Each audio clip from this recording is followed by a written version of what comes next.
This video is about a warning about capital controls. Capital controls are coming to Western countries. If you've tried to move large amounts of money from one country to another recently, say from the US to Argentina or the US to various other places, Canada to Panama, right? I have all kinds of anecdotal evidence from people who are trying to either purchase real estate or move large sums of money. Capital controls are already here. Many Americans are unaware that behind the scenes, the technical backbone of the financial system is decades out of date, many, many years out of date. You know that. Paul and others are straightening it out, but payments and money transfers are costly and take days or even weeks to clear. Under this bill, the entire ancient system will be eligible for a 21st century upgrade using the state-of-the-art crypto technology. Who would have thought we would have been saying that 2 years after? Welcome back. Tay Nix here.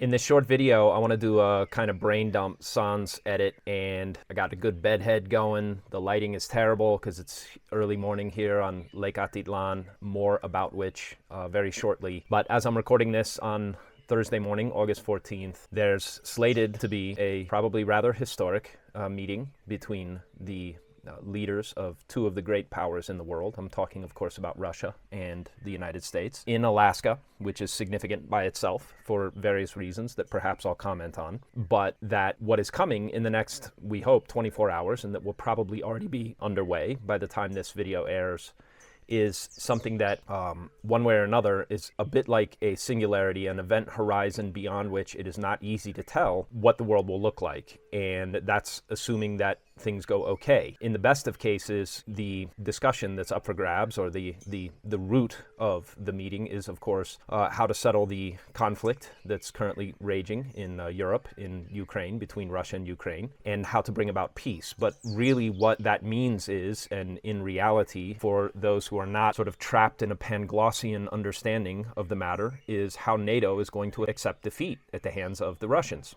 The war has, of course, always been a proxy war between NATO and Russia. People who think that this conflict began in February of 2022 are, of course, woefully and probably willfully ignorant of the long history that led to, as Putin has called it, special military action. I want to say up front, I have no particular bias or favoritism in this matter. Like any rational thinking adult, I would like to see peace be the result of the summit. Realistically, it's important to also try to game out exactly how Trump is supposed to get off stage. The loss of the war is utterly catastrophic for NATO. It is a disastrous outcome for the Europeans, who put so much of their hopes and dreams into essentially toppling Russia and dismembering Russia and being able to loot Russian resources and the richness that exists across that vast swath of land that is Russia. And of course, that's not going to happen, or it's certainly not going to happen by any peaceable means. And certainly at this juncture, it would appear that NATO and the Western powers have exactly no cards to play. And so it's going to be interesting. Trump fancies himself the ultimate deal maker, and we'll see if that actually turns out to be true, and if he can pull a rabbit out of his hat on this. And again, regardless of what you think of Trump or whatever your position is on the man and his very peculiar mannerisms and character and bombast and all the rest, he is, in some ways, somebody posted on Twitter that I just heard, a kind of mythical figure. In several hundred years, people will refuse to believe that a character like this actually existed. And yet, here we are, living through the rule of a guy who lives big and walks big and talks big and, in his own words, has a big swinging dick kind of energy about him. And so if you think offshore structures like where to bank, how to invest in foreign real estate, and where to set up your foreign trust are difficult or complicated, they're not. That's not the hard part of creating an international lifestyle. The hardest part is the decision to go. That's why I wrote Secrets of the Expat Adventure, to share with you a deeply personal view of what happens when you decide to cast off the chains of a normal life full of predictable outcomes. I don't want to spoil the ending for you, but you quickly discover yourself living your best life, the life you were meant to live, instead of the one you're stuck with. Across 156 pages, I'll share the incredible adventure I've enjoyed because of my decision to leave my old life behind and create an international lifestyle.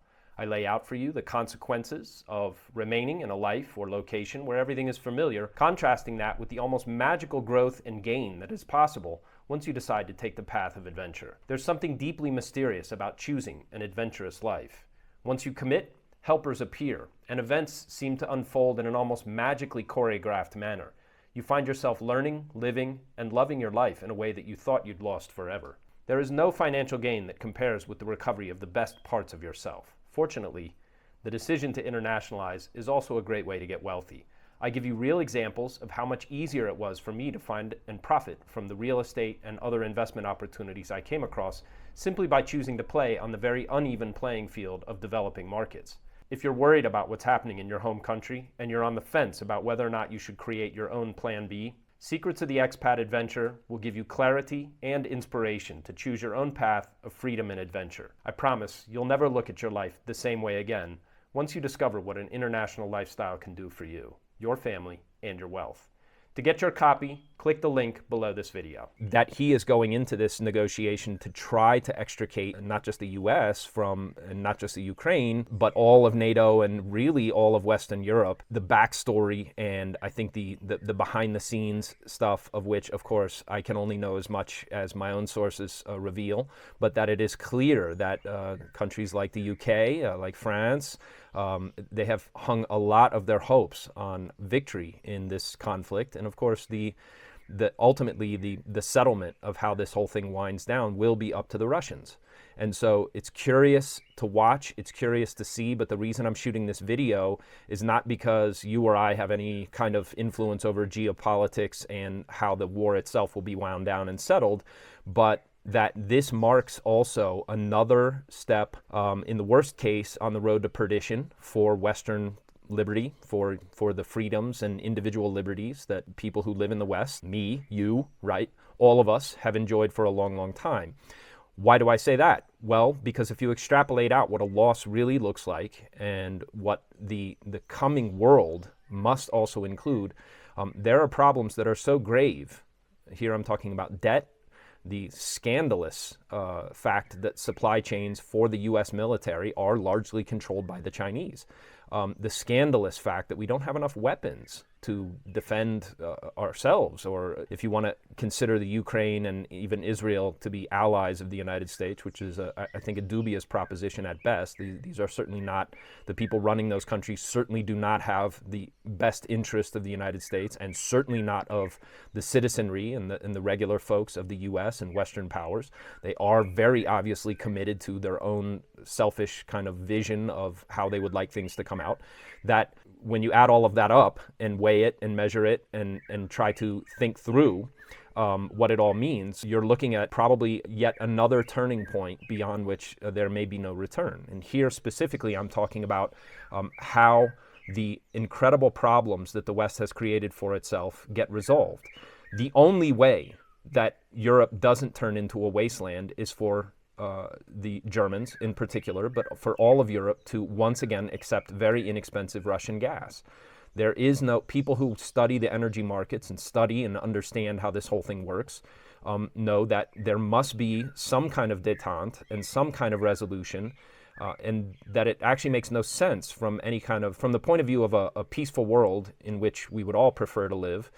There is no other option except that Germany and Russia must become chums again. Now, this seems like a strange thing to say because officially the line is that that's an impossibility, right? There's nothing on the table that says that that's going to work. That's precisely why I think it's actually likely or at least possible that one of the resolutions has to be renewed relations between Germany and Russia. The German industry, Germany is Europe. The power of Europe comes from German industrial power. Obviously, the wealth and lifestyle that has made Europe such a, not just a cradle of classical civilization, but that of modern kind of convenience, and the wealth that is produced by industry is largely the result of the productivity of the German industrial machine and of the German people, and they cannot be productive without inexpensive Russian gas. I understand all the arguments that says this is actually a good thing for U.S. natural gas because we're going to load it onto ships, and it's great for U.S. Gas sales because we will make up the difference and all the rest. I get all of that, but there's no possibility that you can get gas loaded onto ships and sent to Europe for the same price that they could if they simply reopened and repaired and reconstructed a pipeline from Russia. You cannot compete on price with the vast quantity of gas that can be piped from Russia to Europe, specifically to Germany, for the very important industrial giant companies like BASF, et cetera, et cetera. And so Europe is really taking it on the chin. The Russians are clearly in the driver's seat. It's not clear how Trump is supposed to solve and resolve all of this, but the point that I'm making in this video is time is short. Time is very, very short. There are going to be sweeping changes, one of which will be specifically as the financial and monetary problems of Western countries, in particular the US, become more and more dire. Specifically, this video is about a warning about capital controls. Capital controls are coming to Western countries. If you've tried to move large amounts of money from one country to another recently, say from the US to Argentina or the US to various other places, Canada to Panama, right? I have all kinds of anecdotal evidence from people who are trying to either purchase real estate or move large sums of money. Capital controls are already here. Now, they're not being talked about that way, but try to move multiple hundreds of thousands of dollars from your home country to another country and see how your bank reacts to that, right? Very often, it is not possible already. Nobody is speaking about this. Nobody's talking about it. But as bankrupt nations have to now pay the fiddler and face the music about what it is that they've done to their own economies, to their own, the whole monetary and banking situation in the United States is a disaster waiting for a match. And at some point, it will be overtly revealed that you are not allowed to have access to your own money past a certain quantity. Maybe it's limits on ATM withdrawals. But there will be capital controls. This is a normal part of the cycle of these kinds of conflicts that degenerate into real internal troubles. A lot of the posturing for war against Russia by Western countries like Germany, like France, like the UK, the three big powers in Europe, is of course nothing other than the realization that they are losing control. Those governments are losing control over their own populations.